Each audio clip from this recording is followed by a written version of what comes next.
ಈ ಬೀರ ದೇವರ ಬಂಜಿತನ ದೂರ ಮಾಡಲಾಗ ಎತ್ತಿನ ಕೈದಾನ.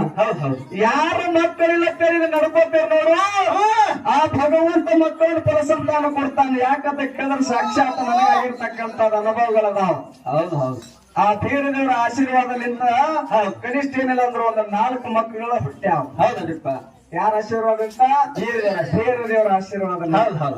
ಲಕ್ಕಮ್ಮ ದೇವ ಕಷ್ಟ ಬಂದಲ್ಲಿ ಕಡಿಗೆ ಮಾಡಿಗಿಂತಾಳ ಪಂಚಾಯತ್ ಬೀರ ದೇವರು ಮಾಡ್ತಾನ. ತುಂಬಿ ಟೋಣಿ ನಡುವಿಸ್ತಾಗತ್ತೆ.